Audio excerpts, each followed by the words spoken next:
Lok Sabha seat നൽകാത്തതിൽ RJDക്ക് കടുത്ത അതൃപ്തി. Board corporation സ്ഥാനങ്ങൾ രാജിവെക്കാൻ ഓൺലൈനായി ചേർന്ന നേതൃയോഗത്തിൽ തീരുമാനമായി. ഇടതുമുന്നണിയിൽ വഞ്ചിക്കപ്പെട്ടു എന്ന പരാതിയും RJDക്കുണ്ട്. ലോക്സഭാ സീറ്റ് നിഷേധിച്ചതോടെ LDFിൽ മാന്യമായ അംഗീകാരം നിഷേധിക്കപ്പെട്ടെന്ന വികാരം. മന്ത്രിസ്ഥാനം നൽകാതെ മാറ്റി നിർത്തിയതും RJDയെ പ്രതിസന്ധിയിലാക്കി. രാജ്യസഭാ സീറ്റിനു വേണ്ടി MP ശ്രേയാംസ് കുമാർ വിട്ടുവീഴ്ച ചെയ്യുന്നുവെന്ന ആരോപണം മറുവശത്ത്. ഉരുണ്ടുകൂടിയ അതൃപ്തി കാരണത്തോടെ ബോർഡ് കോർപ്പറേഷൻ സ്ഥാനങ്ങൾ രാജിവെച്ച് പ്രതിഷേധിക്കാനാണ് തീരുമാനം. സീറ്റ് ചർച്ചാ യോഗത്തിലെ അജണ്ട മുൻകൂട്ടി അറിയിച്ചില്ലെന്നും ആക്ഷേപമുണ്ട്.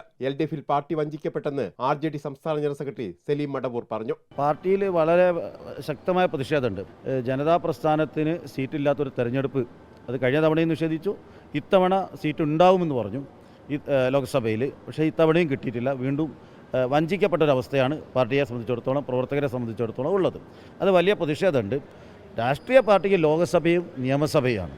അതേക്കുറിച്ചാണ് ചർച്ച നടക്കേണ്ടത്. അല്ലാതെ രാജ്യസഭ എന്ന് പറയുന്ന ഒരു പാർട്ടിയുടെ നിലനിൽപ്പിന് ഒരു തരത്തിലും ഒരു ഗുണവുമില്ലാത്ത ഒരു സ്ഥാനമാണ്. മറ്റ് സംസ്ഥാനങ്ങളിൽ ഘടകകക്ഷികളെ പ്രധാന കക്ഷികൾ പരിഗണിക്കുന്നതും എടുത്തു കാട്ടുന്നുണ്ട്. 1991 മുതൽ പലതവണ MP വീരേന്ദ്രകുമാർ മത്സരിച്ച കോഴിക്കോട് സീറ്റ് ലക്ഷ്യം വെച്ച നീക്കങ്ങൾ നടത്തിയെങ്കിലും ഇത്തവണയും അനുകൂല തീരുമാനമുണ്ടായില്ല. സോഷ്യലിസ്റ്റുകളുടെ ലയനം മുൻ നിർദ്ദേശപ്രകാരം പൂർത്തിയാക്കാത്തതും LDF തീരുമാനത്തിൽ നിർണായകമായി.